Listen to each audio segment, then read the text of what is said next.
Bokary সাহেব ঢাকা, উনি ওনার বয়ান পেশ করার জন্য মাহফিল পরিচালনা কমিটির পক্ষ থেকে বিনীতভাবে অনুরোধ জানাচ্ছি।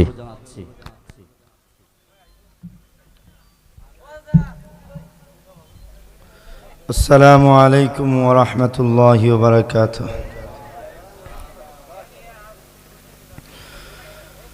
আলহামদুলিল্লাহি নাহমাদুহু ওয়া নাস্তাঈনুহু ওয়া নাস্তাগফিরুহু ওয়া নু'মিনু বিহি ওয়া নাতাওয়াক্কালু আলাইহি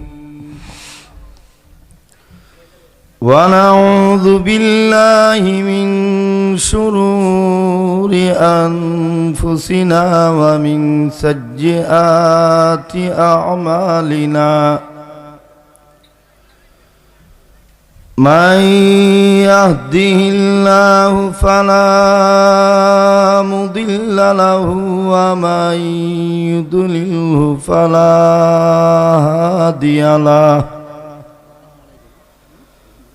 ونشهد أن لا إله إلا الله وحده لا شريك له ونشهد أن سيدنا وسندنا وحبيبنا ومولانا محمدا عبده ورسوله أما بعد فأعوذ بالله من الشيطان الرجيم بسم الله الرحمن الرحيم يا أيها الرسول بلغ ما أنزل إليك من ربك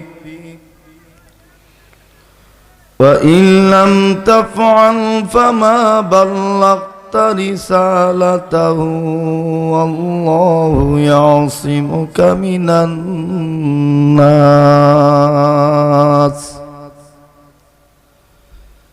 بارك الله لنا ولكم في القرآن العظيم ونفعنا وإياكم بالآيات والذكر الحكيم বাংলাদেশের অনন্য ধর্মপ্রাণ প্রিয় এলাকা বাংলার আধ্যাত্মিক রাজধানী সিলেট বিভাগের হবিগঞ্জ জেলার চুনারুঘাট উপজেলাস্থ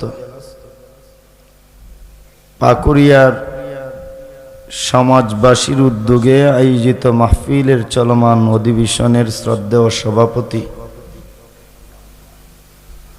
উপস্থিত সকল স্তরের উলামা সমাজ, সমাজবাসী, ভাই ভালো আছেন?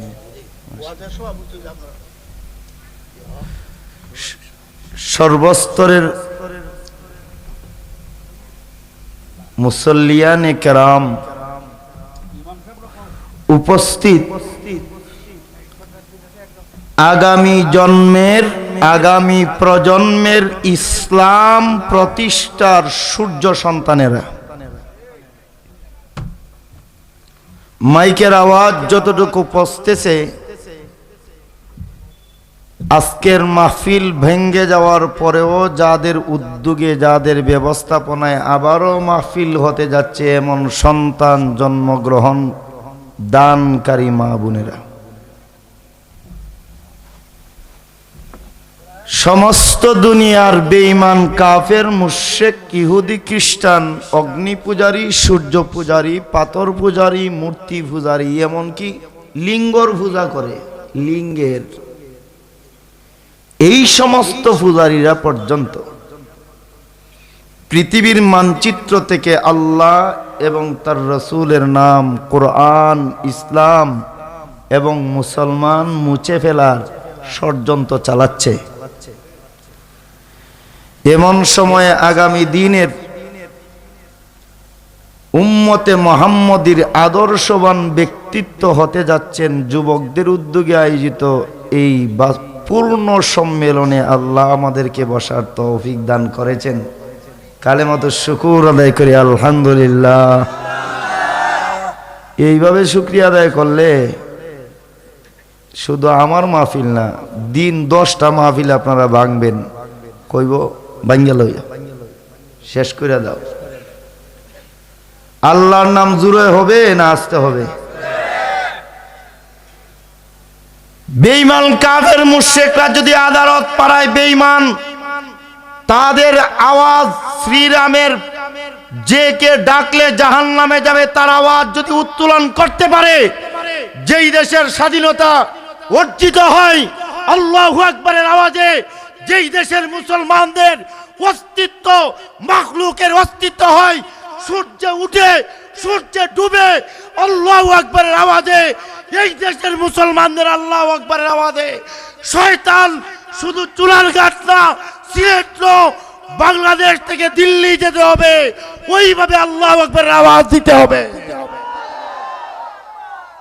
নারে তাকবীর, আরো জোরে আওয়াজ দেন, নারে তাকবীর, দিল ইসলাম। মাশাআল্লাহ। এবার মহিলারা বলবে, আপনাদেরকে যারা জন্ম দিছে এরা বলবে না আমাদের জন্ম আজকে সার্থক হইছে যাদেরকে জন্ম দিছি। ঠিক কিনা বলেন? লজ্জা শরম করে না? একটা পুত পবিত্র পরিবেশকে নষ্ট করে ঘোলাটে করেন। মিয়া না পাক খেতা নিয়ে গিয়ে ঘুমান না কেন? ওয়াজ মাহফিল, তফসির মাহফিল, ধর্মীয় প্রতিষ্ঠান, মসজিদ, মাদ্রাসায় যারা বাধা দেয় একটারও জন্মের ঠিক নাই। দলিল আছে। পবিত্র কোরআনের সূরায়ে কলমের প্রাথমিক 16 আয়াত নাজিল করে আল্লাহ জানাইয়া দিলেন, উতুল্লিম বাদা যালিকা জানিম। কিয়ামত পর্যন্ত যতভাবে কুরআন হাদিসের সম্মেলন, মাহফিল, দাওয়াতে তাবলীগ, মসজিদ, মাদ্রাসার বিরুদ্ধে ষড়যন্ত্র করবে, একটারও জন্মের ঠিক নাই।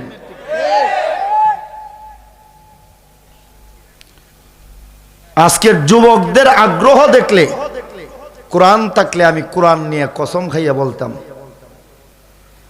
আজকের এই সমাজের যুবকদের আগ্রহ দেখে আমাকে মদিনাতুল মুনাওয়ারার যুবকদের কথা মনে পড়ে দিছে। আজকে শোনাবো মদিনার যুবকদের ঘটনা। রাজি আছেন না? ভাগবেন? কেরা কেরা থাকবেন? আলহামদুলিল্লাহ। আজকে শুনবেন, জীবনে এমন কিছু শুনেন নাই, এমন কিছু কথা আল্লাহ যেন বলার তৌফিক দান করেন। মুহাম্মদুর রাসূলুল্লাহ সাল্লাল্লাহু আলাইহি ওয়াসাল্লাম যখন আল্লাহর পক্ষ থেকে নবুয়ত পাইলেন, রিসালাত পাইলেন,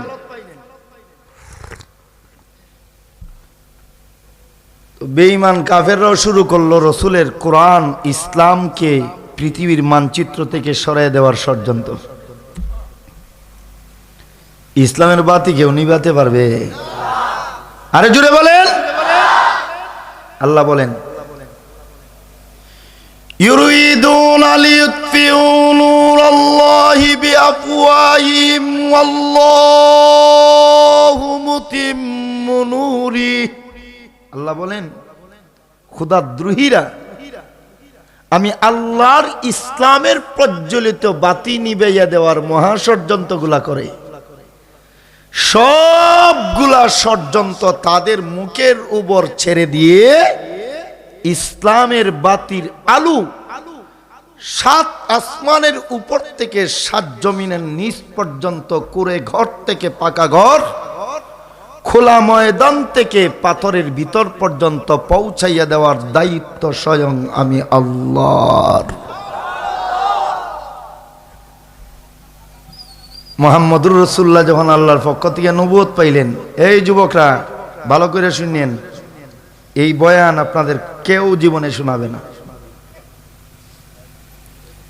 এখন এই ইসলামের দাওয়াতটা সমাজে রাসূল দিবেন কিভাবে? আল্লাহ সূরা শুআরার 214 নম্বর আয়াত নাযিল করে বলেন,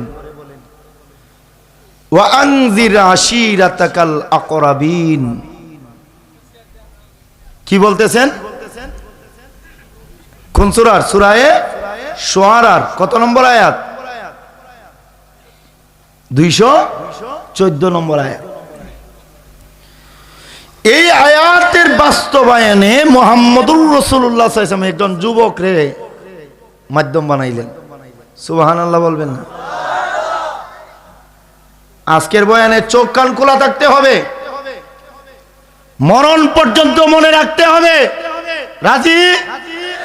রাজি? ইসলামের দাওয়াত সমাজে পৌঁছানোর জন্য রাসূল কাকে নির্বাচন করলেন? একজন যুবককে। এমন কোন তাফসীরের কিতাব নাই, এমন কোন হাদিসের কিতাব নাই, এমন কোন ইতিহাসের কিতাব নাই যেটাতে এই ঘটনা উল্লেখ নাই। যুবকের নাম হযরত আলী ইবনে আবু তালেব রাদিয়াল্লাহু তাআলা। আলী রাদিয়াল্লাহু তাআলা আনহু। এই আজকের যুবকরা যেইভাবে সভাপতি এদেরকে ধইরা ধইরা লই আইছে, এইভাবে আল্লাহ হযরত আলী রাদিয়াল্লাহু তাআলা আনহু ঘরে ঘরে দুয়ারে দুয়ারে যাইয়া লোকদেরকে সমবেত করছেন। সাফা পাহাড়ের নিচে মক্কা শরীফের। কোন পাহাড়ের নিচে? 610 খ্রিস্টাব্দের আগস্ট মাসের শেষ দিকে 6 তারিখে 610 খ্রিস্টাব্দের আগস্ট মাসের 6 তারিখে রাসূল নবুয়ত পাইছেন। আর এই মাসের শেষাংশেই আলী রাদিয়াল্লাহু তাআলা আনহু একটা মাহফিলের ব্যবস্থা করছেন, ইসলামের প্রথম মাহফিল। আল্লাহর কোরআনের বিধানের সমাজকে ঘরে তোলার জন্য, কোরআনের বিধিবিধান উম্মতের সামনে প্রকাশ করার জন্য এইভাবে গণজমায়েত ব্যবস্থাটাকে আল্লাহর কোরআনে মজলিস বলেছে, ইজতেমা বলেছে। আর মুসলিম এবং ইসলামের সাধারণ ভাষায় ওয়াজ মাহফিল, তাফসীর মাহফিল, সভা সম্মেলন বলে। বুঝছেন? হযরত আলী রাদিয়াল্লাহু তাআলা মাহফিলের ব্যবস্থা করছেন কোথায়? কোথায়? সাফা পাহাড়ের নিচে। আল্লাহর রাসূল বয়ান শুরু করছেন। যেই মাত্র বয়ান শুরু করছেন, এক মাতাব্বর তো খার হইয়া গেছে, 2 হাতে পাথর উঠাইয়া দাঁড়াইছে। তাব্বাল্লাক আলী হাযা জামাতানা ইয়া মুহাম্মদ। হে মুহাম্মদ, ধন সম্পদ কামাই করার সকল সোর্স গুলা বন্ধ করে আজকের দিনে তুমি এইখানে ওয়াজ মাহফিলে আমাদেরকে সমবেত করেছো, তুমি মুহাম্মদ ধ্বংস হয়ে যাও। আরো আস্তে করলাম নাউজুবিল্লাহ। এই বদদুয়াটা দিছে আর 2 হাতে পাথর উঠাইছে। আল্লাহ এই লোকটারে পাথর সহ জাগায় তার বাহাদুরি বন্ধ করে দিছেন। আর ছাড়তেও পারে না, নামাইতেও পারে না। মিয়া মাস্তানিয়ার বেড়াগিরি করো। আল্লাহ যদি চান কিছু হইতে তোমার 14 সিঁড়ি মিললেও বন্ধ করতে পারবে না। সমস্ত দুনিয়ার মাখলুক মিলে যদি কোনো কিছু করতে চায়, ভালো হোক অথবা মন্দ হোক, আর আল্লাহর আসমানের ফয়সালা না থাকে হওয়ার, সমস্ত মাখলুক ব্যর্থ হবে। করা সম্ভব হবে না, এটা হাদিসের কথা। আর কিছু হবে না, হবে ভালো হোক মন্দ হোক। আর এটারে আটকানোর জন্য সমস্ত দুনিয়াবাসী মিল্লা যদি চেষ্টা করে, সমস্ত দুনিয়ায় মিল্লা চেষ্টা করেও বন্ধ করা সম্ভব না। রাসূলুল্লাহ সাল্লাল্লাহু আলাইহি ওয়াসাল্লাম কে যখন পাথর মারবে, আল্লাহ তো হাত বন্ধ করে দিছে। এখন মাইনকে সিপাই পড়ছে, দেখেন কি বলে। হয় মুহাম্মদ, তুমি না আমার চাচা লাগো, আমি না তোমার লাগা ঘরের মানুষ। মুহাম্মদ, তোমার চেয়ে উত্তম যুবক চরিত্রের মানুষ আমাদের দেশে নাই, দুনিয়াতে নাই। মোহাম্মদ, তোমার পুরা জিন্দগির পুত পবিত্র চরিত্রের কসম দিয়ে বলি, আমার আত্মীয়তার কসম দিয়ে বলি, তুমি আমারে মাফ করে দাও, না হইলে আত্মা নয়তের কি করতে। আল্লাহর রসুল বলেন মোহাম্মদ, আল্লাহর রসুল বললেন আবুল আহাব, তুমি আমার সাথে বিয়াদবি করতে পারো, কিন্তু আমি রসুল তোমাকে শাস্তি দিতে পারি না, যাও আমি তোমারে মাফ করে দিলাম। দয়ার নবী মাফ করে দিছে। এখন হাত নামাইছে তো, আল্লাহ সাথে সাথে সূরা লাহাব নাযিল করে দিছে। আল্লাহ বলেন নবী, আপনার চাচালাকে দিকে মাফ করে দিয়েছেন, এর ব্যায়ামকে দিকে আপনি মাফ করে দিয়েছেন, এরে আপনি চিনেন নাই। যাক, আপনারটা আপনার দয়ায় মাফ করে দিয়েছেন, কিন্তু আমার কোরআনের মাহফিলে বাধা দেওয়ার অপরাধে আমি আল্লাহ তাকে এমন শাস্তি দিব, সমস্ত দুনিয়াবাসী তার থেকে শিক্ষা গ্রহণ করবে। আল্লামা ইউসুফ লুদিয়ানবী রহমতুল্লাহি আলাইহি তার তারিখে উল্লেখ করছেন, বদরের যুদ্ধের কয়েকদিন আগে সে একটা রোগে আক্রান্ত হয়েছে, দুনো হাতের আঙ্গুলের মাথা থেকে ফসা শুরু হয়েছে, বিছনায় পড়ে গেছে। বউ বাচ্চারে খাবারের কথা বললে ওরা খাবার এইভাবে দেয়, কাতামিল কলব, কুকুরকে মানুষ যেইভাবে খাবার দেয়, বউ বাচ্চা দূর থেকে ঢিল দিয়ে এইভাবে খাবার দেয়, ধৈর্যও খাইতে পারে না, হাত থেকে তো পচা। বদরের যুদ্ধের কয়েকদিনের মাথায় আবুল আহাব মারা গেল। এখন লাশ তো দাফন করুন লাগলো, সিরাতে মোস্তফার মধ্যেও আছে।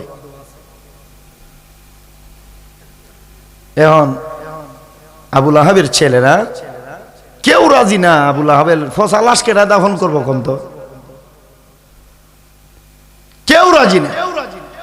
আবুল আহাবের ছেলেরা বাধ্য হইয়া বর্তমান প্রসিদ্ধ এবং সকলের পরিচিত নাম আবিসিনিয়ায় হাবশা থেকে 2 জন গোলামরে ভাড়া করে আনছে, তোমরা আমরার বাপরে কবরে হান্দাইয়া দাও।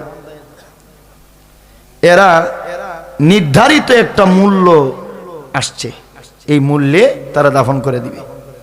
ভালো করে বুঝছেন, যেই মাত্র আবুল আহাবের লাশের ফসা দশা দেখছে আইয়া কয় বাপ রে বাপ, এই লাশ আমরা দাফন করতে পারতাম না, এটা কি দাফন করবো, এটা তো সব পচা। ওর গায়ে যেখানে হাত দিব সেখান থেকেই তার রোগ আমাদের গায়ে এসে যাবে। আবুল আহাবের ছেলেরা কয় বাবার লাশ দাফন করতেই হবে। কয় দাফন করতে হইলে আমাদেরও শর্ত পূরণ করতে হবে। কয় যত শর্ত দেশ সব মানব। শর্ত দে। কয় 1 নম্বর শর্ত হইল, যেই পরিমাণ মূল্য দিয়ে আমাদেরকে নির্ধারণ করে আনছো এর 10 গুণ মূল্য বাড়াইয়া দেওয়ান লাগবো, রাজি আছো নি? কয় যা রাজি। এরপরে এটারে গাতার ঢুকাইয়া দে।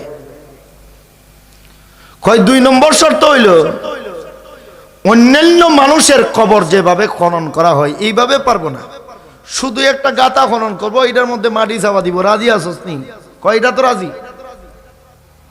কয় 3 নম্বর শর্ত হলো, তোরার বাপরে আমরা হাত দিয়া দাফন করতাম না, এর আক্কেওয়ালা বাঁশ দিয়া দাফন করন লাগবো, রাজি আছোস নি? দেখ,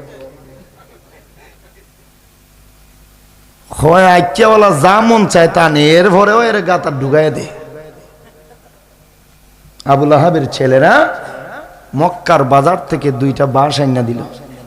2 গোলামে ঘরের অদূরে গর্ত খনন করে বাঁশ দিয়া গুতাইয়া গুতাইয়া নিয়া গর্তে ফেলাইয়া মাটি চাপা দিছে। এই মরণ দশা দিয়ে আল্লাহ কিয়ামত পর্যন্ত শিক্ষা দিলেন। কি শিক্ষা দিছেন? সারা জীবন তো খালি ওয়াজ করেন আর শুনেনি, শিক্ষা দিল কিয়ামত পর্যন্ত আমার নবীর হায়াত হবে না সমস্ত দুনিয়ায় দুনিয়ায় সোনার ঘাটে যাইয়া ওয়াজ মাহফিল করার, তবে আমার নবীর নাইবে নবী হক্কানি রব্বানি উলামায়ে কেরাম কিয়ামত পর্যন্ত এই দায়িত্বটা পালন করবেন। কিয়ামত পর্যন্ত আমার নবী ইমামতি করবেন না সারা দুনিয়ায় ঘুরা ঘুরা, আমার নবীর প্রতিনিধি হক্কানি রব্বানি উলামায়ে কেরাম ইমামতি করবেন, মুয়াজ্জিনি করবেন, খাদিমের দায়িত্ব আদায় করবেন, দাওয়াত ও তাবলীগ করবেন। যেইভাবে আমার নবীর ছাত্র, এদিকে তাকান, আমার নবীর ছাত্র আমার নবীর হাতে গড়া যুবক আলী যুবকের উদ্দিলে বয়ান দেওয়ার অপরাধে আবুল আহাব বাধা দেওয়ার কারণে আবুল আহাবের